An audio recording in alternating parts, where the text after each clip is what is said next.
Super 6 అమల్లో రాజు లేదన్నారు CM Chandrababu. ఎన్నికల మేనిఫెస్టో అమలుపై సీఎం చంద్రబాబు ఫోకస్ పెట్టారు. అలాగే భవిష్యత్ కార్యాచరణపై మంత్రివర్గంతో పాటు ఉన్నతాధికారులకు సీఎం చంద్రబాబు దిశానిర్దేశం చేశారు.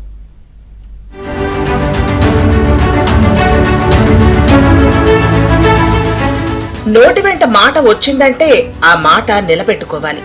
ప్రజలకు హామీ ఇచ్చామంటే అది అమలు చేసి తీరాలి. కోట్ల మంది ఎన్నో ఆశలతో కూటమి ప్రభుత్వానికి పట్టం కట్టిన తీరు ఆయా పార్టీల నేతల్లో మరింత బాధ్యత పెంచింది. దీంతో ఎన్నికల్లో ఇచ్చిన హామీల అమలుకు సీఎం చంద్రబాబు అంకురార్పణ చేశారు. ఇప్పటికే కొన్ని పథకాలు అమలవుతుండగా ఇతర పథకాల అమలుపైన దృష్టి పెట్టాలని సీఎం చంద్రబాబు ఉన్నతాధికారులకు స్పష్టం చేశారు. ఈ క్రమంలో రామాయపట్నంలో బీపీసీఎల్ రిఫైనరీ, పిఠాపురం డెవలప్మెంట్ అథారిటీలో కొత్తగా 19 పోస్టులకు గ్రీన్ సిగ్నల్ ఇచ్చారు.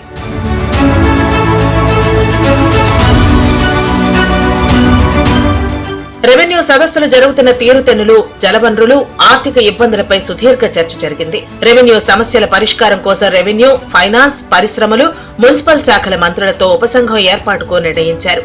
అమరావతిలో 2 ఇంజనీరింగ్ కాలేజీల పనులకు కేబినెట్ ఆమోదం తెలపగా భవనాలు, లేఅవుట్ల అనుమతులను మున్సిపాలిటీలకు అప్పగిస్తూ ఆర్డినెన్స్ జారీకి ఆమోదం తెలిపారు. తిరుపతి ఈఎస్ఐ ఆసుపత్రి పడకలను 100కి పెంపునకు కేబినెట్ ఆమోదించింది. ఇక సూపర్ 6 పథకాలకు కేబినెట్ గ్రీన్ సిగ్నల్ ఇవ్వగా వీటి అమలులో ఎక్కడా తేడా రాకుండా చూడాలని సీఎం చంద్రబాబు స్పష్టం చేశారు. వచ్చే విద్యా సంవత్సరంలోపు తల్లికి వందనం అమలు చేయాలని ఆర్థిక శాఖను ఆదేశించారు. పీఎం కిసాన్ కు కేంద్రం డబ్బులు విడుదల చేసినప్పుడు రాష్ట్రంలో రైతులకు అన్నదాత సుఖీభవ నిధులు విడుదల చేయాలన్నారు. వచ్చే అకాడమిక్ ఇయర్ లోపల తల్లికి వందనం కార్యక్రమం చేస్తామని చెప్పేసి మనం చేస్తాము. అదేవిధంగా రైతు భరోసా కూడా నెక్స్ట్ కేంద్ర ప్రభుత్వం ఎప్పుడైతే రిలీజ్ చేస్తుందో వాటితో పాటు రాష్ట్ర ప్రభుత్వం కూడా రైతు భరోసా రిలీజ్ చేయాలని చెప్పేసి ఆలోచన చేస్తుంది. అదే వాళ్ళు ఇచ్చే షేర్ ని బట్టి మా రాష్ట్ర ప్రభుత్వ షేర్ కూడా కలిపి ఇస్తామని చెప్పేసి మనం చేస్తాము. అదేవిధంగా మెగా డిఎస్సి ద్వారా 16,500 పోస్టులు సుమారు అనౌన్స్ చేశాం. నెక్స్ట్ అకాడమిక్ ఇయర్ కల్లా ఎగ్జామ్ కండక్ట్ చేయడమే కాకుండా వాళ్ళందరూ కూడా అపాయింట్ చేయాలని చెప్పేసి ప్రభుత్వం ఆలోచన చేస్తున్న విషయం కూడా తెలిసిందే. ఈ కేబినెట్ సమావేశంలో పథకాల అమలుతో పాటు ఆర్థిక పరమైన ఇబ్బందులు, జలవనరుల శాఖ ప్రాజెక్టుల నిర్మాణం, గ్రామాల్లో అభివృద్ధి వంటి అంశాలపైన మంత్రులు సీఎంకు వివరించారు.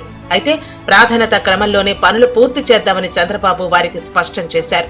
గోదావరి, బనకచెర్ల అనుసంధానంపై మంత్రులకు ఇటీవల పవర్ పాయింట్ ప్రెజెంటేషన్ ఇచ్చారు.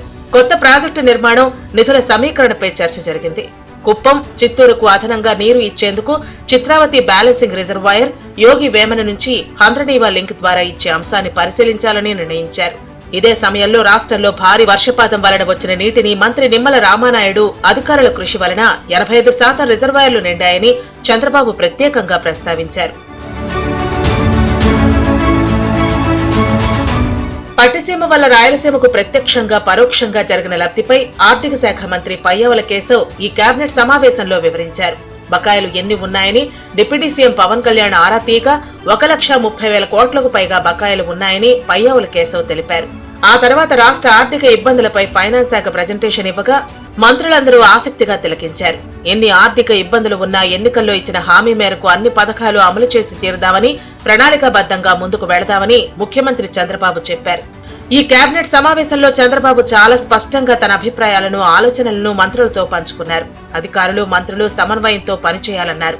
ఏవైనా సమస్యలుంటే తన దృష్టికి తీసుకురావాలని సీఎం మంత్రులకు సూచించారు. ప్రజల ఆదాయం పెంచి వారి ఇళ్లలో సుఖ సంతోషాలను నింపేలా చూడాలని సీఎం చంద్రబాబు స్పష్టం చేశారు.